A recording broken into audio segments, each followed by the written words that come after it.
توما. چنانچہ میرے جو ناظرین ہیں توجہ کے ساتھ میری اس بات کو سماعت فرمائیں گے کہ توما کا جو ترجمہ ہوتا ہے وہ لقمہ ہے. توما یعنی لقمہ، یا لغت میں جو میں نے دیکھا خوراک کے معنی میں بھی آتا ہے، کھانے کے معنی میں بھی آتا ہے. یہ فدق لینے کے لیے جب شہزادی کونین خلیفہ اول کے پاس گئیں تو انہوں نے انکار کیا، اور انکار کرنے کے بعد جو دلیل دی وہ عجیب دلیل ہے کہ وہ یہ کہتے ہیں کہ ہم کو جناب پیغمبر اسلام نے یہ فرمایا ہے کہ جو ہمارا مال ہوتا ہے، جو ہماری پراپرٹی ہوتی ہے، وہ توما ہوتی ہے. توما میں نے عرض کیا کہ انہوں نے پھر اس کی تشریح یہ کی کہ توما کا مطلب یہ ہوتا ہے، اور کہ پیغمبر نے، ہمارے نبی نے خود یہ کہا، بہت توجہ کیجئے گا، خود یہ کہا کہ یہ توما ہے، اور جو بھی پراپرٹی ہے، ان کی خصوصی پراپرٹی ہو یا عمومی ہو، یہ سب توما ہوتی ہے، اور پیغمبر کے جانے کے بعد یہ پیغمبر کے جانشین تک ٹرانسفر ہو جاتی ہے. یہ جو ہے بات انہوں نے کہی کہ توما کا مطلب یہ ہے کہ حضور نے خود فرمایا، پیغمبر نے خود فرمایا کہ یہ جو پراپرٹی ہے، یہ پراپرٹی پیغمبر کے جانے کے بعد، ان کی رحلت کے بعد جو ہے اس کو دی جائے گی جو پیغمبر اسلام کا جانشین ہے. تو اب یہاں پر بہت سی بڑی عجیب بات ہے کہ وہ کیا کہتے ہیں، مجھ سے پیغمبر نے کہا. توجہ کیجئے جو بات میں کہہ رہا ہوں، مجھ سے میرے نبی نے کہا کہ یہ توما ہے، اور یہ میرے بعد، پیغمبر کہتے ہیں میرے بعد میرے خلیفہ کو ملے گی. تو پہلا مسئلہ تو یہ ہے کہ پیغمبر نے اپنے زمانے میں خلیفہ کا ذکر کیا.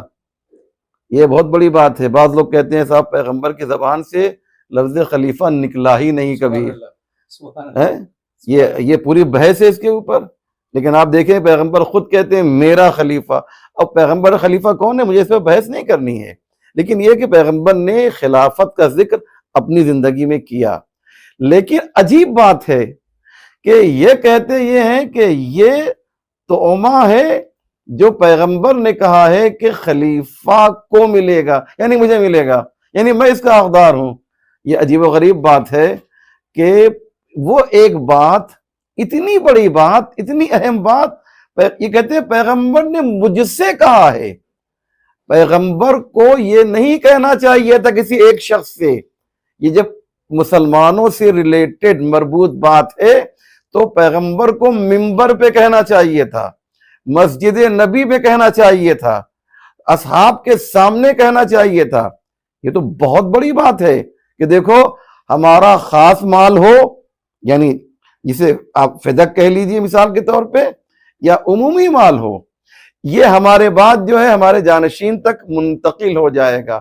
ہماری پراپرٹی جو ہے ہمارے جانشین تک منتقل ہو جائے گی. تو اس کے راوی بھی کون ہیں؟ یہی حضرت ہیں، یہی صاحب ہیں، اور کوئی دوسرا نہیں ہے.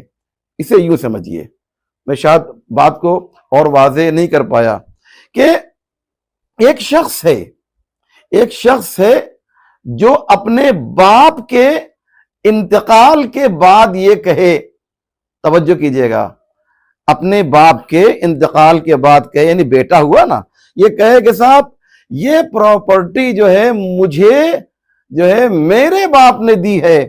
توجہ کیجئے گا، یہ پراپرٹی مجھے میرے باپ نے دی ہے، اور صرف مجھ سے کہا ہے کہ تم کو یہ پراپرٹی لے لینا، کہ تم میں یہ کوالٹی پائی جاتی ہے، اس لیے میری ساری پراپرٹی تمہیں دی جا رہی ہے. عجیب بات ہے. اس کے اور بھی بیٹے ہیں اور رشتہ دار ہیں. اگر پراپرٹی دینا ہی تھا، باپ کو اگر عقل مند ہوتا تو تمام بچوں کو جمع کرتا. عقیل صاحب اور کر رہے ہیں نا، تمام بچوں کو جمع کرتا اور کہتا کہ صاحب ہم کو یہ جو ہے بیٹا بہت پسند ہے، لہذا ہم کیا کریں گے، اس کو پراپرٹی دیں گے۔ اگر یہ ہوتا تو مانا جا سکتا تھا، لیکن حضرت ابوبکر یہ فرما رہے ہیں کہ توما جو ہے ہم تک اس لیے پہنچے گا کہ مجھ سے فرمایا ہے کہ میرے بعد اس کی ملکیت جو ہے وہ خلیفہ وقت تک پہنچے گی، میرے جانشین تک پہنچے گی۔ یہ بات سمجھ میں نہیں آ رہی ہے۔ سب سے بڑا اعتراض یہ ہے کہ پیغمبر کو یہ کہنا چاہیے تھا کہ آج تمام اصحاب مسجد میں جمع ہو جائیں، ایک بہت ہی اہم پیغام دینا چاہتے ہیں، اور وہ یہ ہے کہ میرے بعد میری پراپرٹی جو ہے وہ میرے خلیفہ کو ملے گی، جبکہ پیغمبر نے ایسا نہیں کہا ہے۔ خصوصی مال جو ہے وہ پیغمبر کا ہے، اور عمومی مال جو ہے وہ پیغمبر کے بعد جانشین پیغمبر کا ہوگا۔ یہ بات کلیئر ہے۔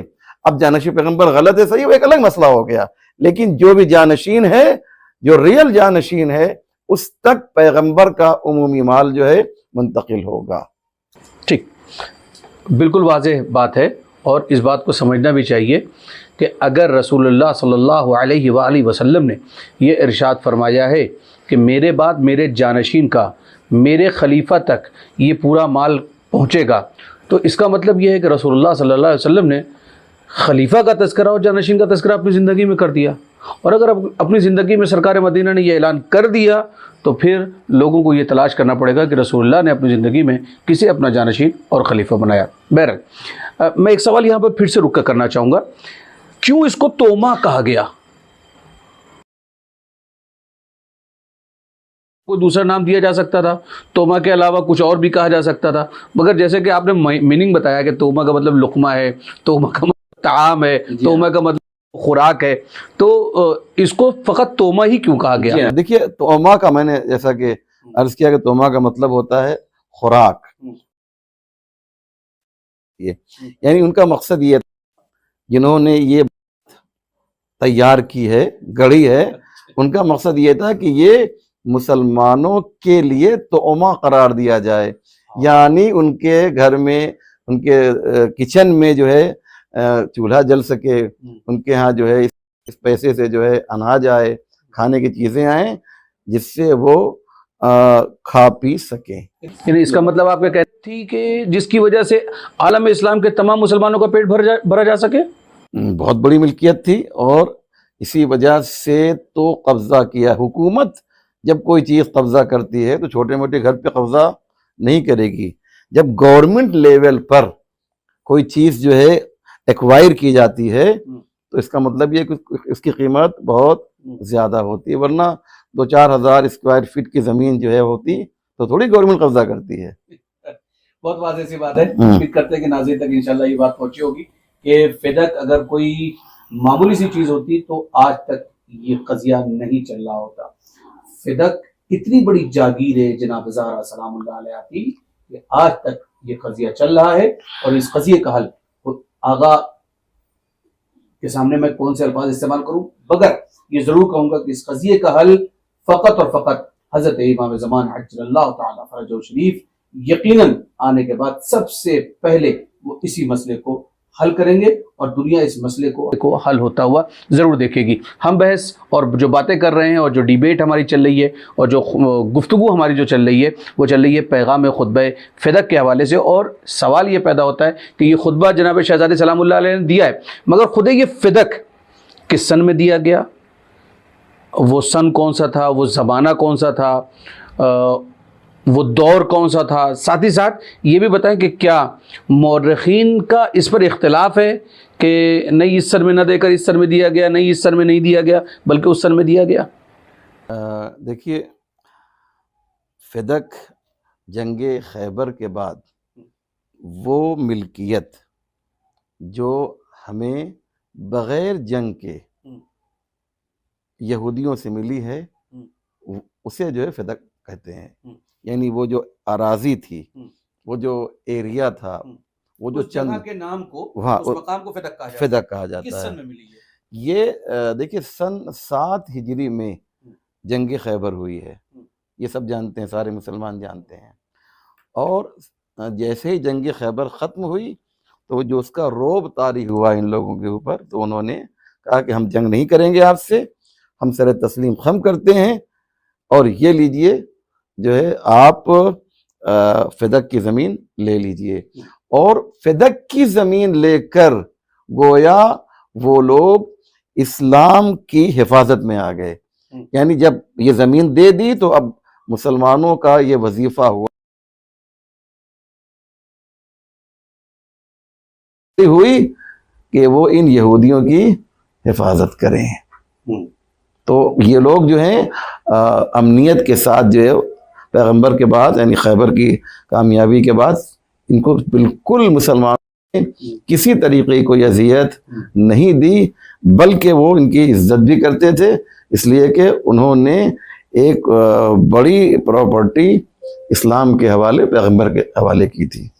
ناظرین، بالکل واضح بات ہے، جنگ خیبر اور جنگ خیبر سن 7 ہجری میں ہوئی ہے، یعنی رسول اللہ صلی اللہ علیہ وآلہ وسلم جب اس کائنات سے تشریف لے گئے ہیں وہ سن ہے 11 ہجری کا، اور سن 11 ہجری سے 3 سال قبل سن 7 ہجری میں فدق جناب زہرا سلام اللہ علیہ کے حوالے کیا گیا، ہبہ کیا گیا۔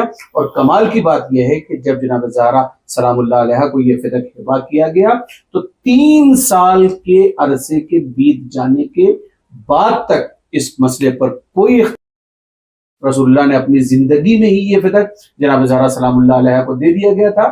یہ سارے مسائل رسول اللہ کی رحلت کے بعد، اس کائنات سے گزر جانے کے بعد پیدا ہوئے ہیں۔ میں ایک بات اور ایڈ کر دوں آپ کے ناظرین کے لیے کہ 7 ہجری سے لے کر 11 ہجری تک تقریباً 3 سال کچھ مہینے ہوتے ہیں۔ یہ جو 3 سال کچھ مہینے ہیں، یہ مہینہ، یہ جو ایام ہیں یا جو یہ سال ہیں، اس میں جو بھی انکم ہوتی تھی جناب فاطمہ زہرا کو دی جاتی تھی، اور جناب فاطمہ زہرا اس کو اپنے لیے استعمال تھوڑی کرتی تھیں، بلکہ مسلمانوں کے لیے استعمال کرتی تھی، ایک مالکہ کی حیثیت سے۔ اللہ اکبر۔ ملکۃ العرب کی بیٹی ایک مالکہ بن کر پورے عالم اسلام کو اپنے ہی باغ کے ذریعے سے، جو آمدنی ہوتی تھی اس کے ذریعے سے عالم اسلام کو چلا رہی تھی۔ شہزادی سلام اللہ علیہ کا یہ کرم اور یہ ان کی عطا اور یہ ان کی سخا تھی کہ جس کے ذریعے سے 3 سال کچھ مہینے تک مسلسل باغ فدق کے ذریعے سے عالم اسلام چلتا رہا۔ میں بہت زیادہ طولانی باتیں ہو جاتی ہیں اور وقت بھی کم ہوتا چلا جاتا ہے، ایک سوال بہت جلدی سے آپ سے کرنا چاہوں گا، کیا قرآن سے ثابت ہے کہ جناب زہرا سلام اللہ علیہ ہی فدق کی حقدار ہے؟ بالکل۔ آپ کے سوال کو اگر یوں سمجھا جائے کہ جناب فاطمہ زہرا کو فدق کیوں دیا گیا، ایک سوال تو یہ آپ کا ہوا۔ اصل میں یہ سوال میں اس لیے کر رہا ہوں کہ آج کے اس دور میں لوگ کہتے ہیں قرآن سے ثابت کیجیے، تو کیا قرآن مجید سے ثابت ہے کہ جناب زہرا سلام اللہ علیہ ہی فدق کی مالکہ ہیں، فدق کی وارثہ ہیں، فدق انہی کا حق ہے؟ جی ہاں، اس میں ایک آیت نازل ہوئی تھی، وَآتِ ذَا الْقُرْبَى حَقَّهُ، یعنی جو آپ کا سب سے قریبی ہے اسے حق دے دیا جائے۔ تو پیغمبر اسلام نے جناب فاطمہ زہرا کو فدق دے دیا۔ یہ آیت کب نازل ہوئی؟ یہ آیت جو ہے یہ جنگ خیبر کے بعد نازل ہوئی ہے، یہ یاد رکھیے گا۔ جنگ خیبر کے یعنی سن 7 ہجری میں جنگ خیبر ہوئی ہے، ہاں، اور سن 7 ہجری میں جنگ خیبر کے فوراً بعد سن 7 ہجری میں، بالکل بالکل جیسے ہی یہ پراپرٹی۔ اور اگر آپ کا سوال یہ ہے کہ کیا کوئی ایسی پراپرٹی بھی ہے کہ جس کا تعلق صرف رسول سے، مسلمانوں سے نہیں ہے، قرآن سے ثابت کیجیے۔ اگر آپ کا سوال یہ ہے کہ فدق جیسی پراپرٹی کیا قرآن سے ثابت ہے کہ وہ صرف جو ہے وہ یا پیغمبر کی ملکیت ہے یا پیغمبر کے بعد آل پیغمبر کی ملکیت ہے؟ جی ہاں، اس کے لیے بھی قرآن کریم کی آیت ہے، جناب وکیل صاحب سورہ حشر کی آیت نمبر 6 ہے، جس میں اللہ نے کھل کر یہ اعلان کیا کہ وما افا اللہ علی رسولہ منہم فما اوجفتم علیہ من خیل ولا رکاب ولکن اللہ یسلط رسلہ علی من یشاء واللہ علی کل شیء قدیر۔ آپ دیکھیں کہ اس آیت میں نے حوالہ اس لیے دیا ہے کہ آپ خود بھی تفصیل اس میں آپ دیکھ سکتے ہیں، اس کی تفسیر دے سکتے ہیں، میں خلاصہ نقل کر رہا ہوں کہ اللہ فرما رہا ہے کہ اللہ نے اپنے رسول کو جو مال دلوایا ہے تو تم نے اس پر نہ آپ نے فما اوجفتم علیہ من خیل، تم نے اس کو جو ہے بغیر جنگ کے جو رسول تک جو مال پہنچا ہے کہ جس میں نہ گھوڑا دوڑایا گیا نہ ہی ناقہ اونٹ دوڑایا گیا، یعنی بغیر جنگ کے جو مال حاصل ہو جائے وہ کس کا ہے؟ قرآن کہتا ہے ما افا اللہ علی رسول ہی من اہل القرى فللہ وللرسول، یہ جو بھی بغیر جنگ کے مال حاصل ہو جاتا ہے اس کے دو ہی مالک ہیں، یا اللہ ہے یا اس کا رسول ہے، کہ پیغمبر نے اپنے زمانے میں دے دیا تھا۔ اسی لیے حضرت ابو بکر سے جب جناب فاطمہ نے کہا تھا تو انہوں نے ایک نوشتہ لکھا تھا، ایک خط لکھا تھا اور کہا تھا کہ بالکل آپ صحیح کہہ رہی ہیں، لیجئے آپ کو فدق واپس کیا جا رہا ہے۔ لیکن دو شخصیتیں وہاں پر موجود تھیں یا بعد میں آئیں، ایک روایت میں ہے کہ بعد میں آئیں اور انہوں نے دیکھا کہ ایک خط لکھا گیا ہے کہ جس میں یہ کہا گیا ہے کہ فدق آپ کو واپس کیا جا رہا ہے۔ دو کا نام سننا چاہتے ہیں؟ خلیفہ دوم حضرت عمر اور ایک مشہور صحابی رسول عبد الرحمن ابن عوف۔ ان لوگوں نے کہا کہ صاحب نہیں، یہ جو ہے مسلمانوں کی پراپرٹی ہے، رسول نے دیا، رسول کے پاس ضرور یہ مال گیا تھا لیکن رسول کے بعد یہ پراپرٹی مسلمانوں کی ہے، اور اس خط کو جو ہے لے کر پارا پارا کر دیا۔ یہ خط پارا پارا نہیں کیا گیا تھا، یہ قلب زہرا کو پارا پارا کیا گیا تھا، اور جناب فاطمہ زہرا پھوٹ پھوٹ کر روئی تھیں۔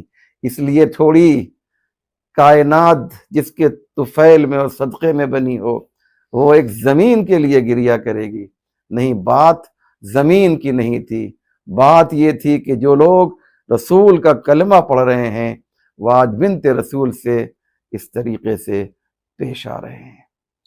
اللہ اکبر۔ ناظرین، یہ لمحہ فکریہ ہے، سوچنے کی بات ہے کہ رسول اللہ کی اکلوتی بیٹی جناب زہرا سلام اللہ علیہا کا حق اس طریقے سے غصب کر لیا گیا۔ یہاں تک کہ روایتوں ملتا ہے جیسا کہ حجت اسلام المسلمین علی جناب مولانا محمد اسلم رضوی صاحب قبلہ نے فرمایا کہ ایک مرتبہ یہ ہوا کہ ایک رقعہ بنایا جائے اور جناب زہرا کو دے دیا جائے، مگر کچھ لوگوں کی مداخلت کے بعد اس رقعے کو وہیں پر پھاڑ کر جناب زہرا سلام اللہ علیہ کے سامنے پھینک دیا گیا۔ ناظرین، بہت ساری باتیں ایسی ہیں کہ جن پر سے پردہ اٹھنا باقی ہے، اور ایام فاطمی کا کانسیپٹ اسی لیے رکھا گیا تاکہ وہ حقائق جو تاریخ نے اپنے دامن میں چھپا لیے ہیں ایام فاطمی کے ذریعے سے لوگوں کے سامنے پیش کر دیا جائے۔ کربلا کا تذکرہ اس لیے زیادہ ہوتا ہے تاکہ لوگ یزید کو سمجھیں، اور ایام فاطمیہ اس لیے رکھا گیا تاکہ لوگ سمجھیں کہ یزید کو یزید بنانے والے لوگ کون تھے، وہ کون سی ایسی کمپنی تھی جہاں سے مینوفیکچر ہو کر یہ یزید جیسا پروڈکٹ لوگوں کے سامنے آیا ہے۔ ہمارے پاس وقت تو نہیں ہے، مگر میں چاہتا ہوں کہ ایک سوال آخری کر لوں اور اس ایپیسوڈ کو یہیں پر ہم لوگ مکمل کر لیں گے، اور وہ سوال یہ ہے کہ کیا فدق ہی رسول اللہ کہ زندگی کے بعد ایک اکیلا مسئلہ تھا، یا رسول اللہ کے پاس ان کے کچھ شخصی اموال بھی موجود تھے کہ جو رسول اللہ کے بعد ان کے وارثین تک منتقل ہو سکتے ہیں؟ آئیے چلتے قبلہ کے پاس۔ سوال، پیغمبر کے پاس کچھ شخصی مال بھی تھے کہ جو وہ چھوڑ کر اس دنیا سے رحلت کر کے گئے؟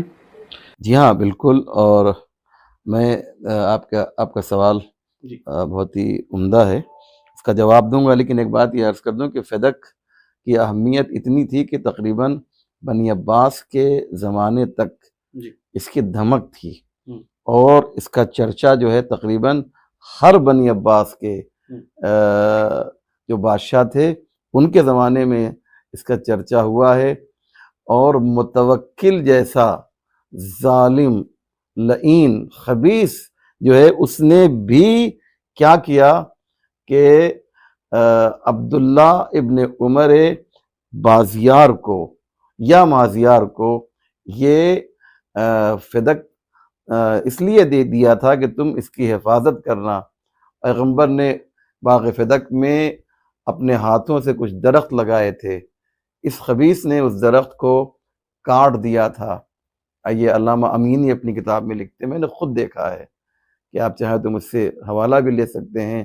انہوں نے خود لکھا، علامہ ابراہیم امینی نے، کہ جب اس نے یہ درخت کو کاٹا ہے، نہ جانے کیا اس کو عداوت تھی، اس کو کیا دشمنی تھی پیغمبر کے اس عمل سے۔ ایک یادگار ہے نبی کریم کی، اس کو جب اس نے کاٹا ہے تو علامہ امینی لکھتے ہیں کہ اسے فالج ہو گیا تھا، یعنی گویا اللہ نے اس کا ہاتھ جو ہے شل کر دیا تھا۔ تبت یدا ابی لہب۔ تو کہنے کا مقصد یہ ہے کہ یہ فدق ہر زمانے میں چرچا میں رہا۔ لیکن آپ کا جو سوال ہے کہ پیغمبر کے شخصی اموال کون کون سے تھے، اس کی ایک لمبی لسٹ ہے۔ میں خاص باتیں آپ کے سامنے پیش کرنا چاہتا ہوں، کیونکہ تمام باتوں کو مجھے پیش نہیں کرنا ہے۔